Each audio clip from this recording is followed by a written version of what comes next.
النور مشاهدينا، اليوم نطلع عليكم بحلقة جديدة من برنامجكم مع المشاهير. ضيفتنا لليوم بتكون سمية ضمرة، مديرة شركة إنتاج كلاكت.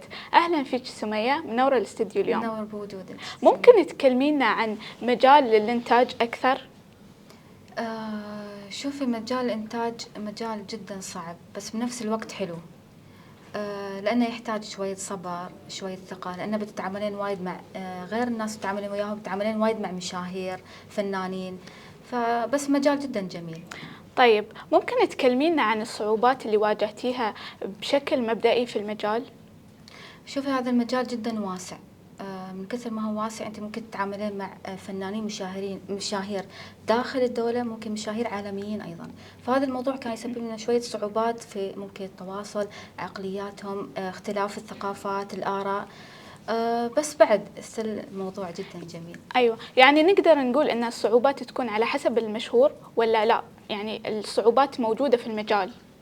هو الصعوبات موجودة في المجال ككل، وأيضا ممكن نواجه صعوبات مع المشهور نفسه، مع الكادر كامل ممكن نواجه صعوبات. طيب ممكن تعطينا اسم مشهور يوم قابلتيه حسيتي انه مصدر الهام لك انك تكملين في المجال، او يعني خذيتيه كقدوة؟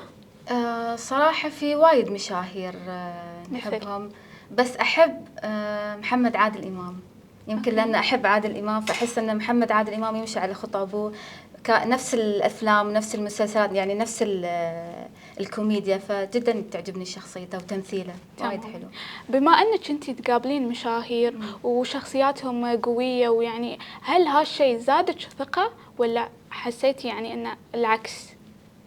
أكيد هو التعامل مع الناس والشخصيات والآراء والثقافات يزيدك ثقة ومعرفة وعلم، يكون عندك خلفية أنت كيف تتعاملين مع الناس، مع الخبرات والممارسة تسوي عندك ثقة لا إرادية، حتى تسوي عندك تسوين اجتماعية بزيادة. يعني أنت ما كنتي اجتماعية يعني قبل؟ لا أكيد لازم الإنسان يدخل هذا المجال لازم يكون اجتماعي، لكن أكيد. بيزيد اجتماعية بتزيد. يعني نقدر نقول إنه زادت ثقة المجال؟ أكيد زادت ثقة. طيب أوكي، ممكن نبى صفات نعطيها حق المشاهدين اللي يبى يدخل المجال، شو الصفات المهمة اللي لازم تكون في هالشخص؟ الصفات المهمة إنه يكون صبور، أهم شيء إنه يكون صبور في إنه كيف يتعامل مع الناس ومع المشاهير. بعد مثل ما قلنا وذكرنا الثقة، التواصل، بعد في عندنا إنه يكون عنده شخصيته، عنده روح المرحة، إنه يتعامل مع الناس. شكرا لك سمية، مديرة شركة إنتاج كلاكت، لتواجدك معنا. وأنا بعد أشكرك وأشكر المتابعين. شكرا لكم مشاهدينا لتواجدكم معنا اليوم، وإن شاء الله نلقاكم بحلقة جديدة مع المشاهير.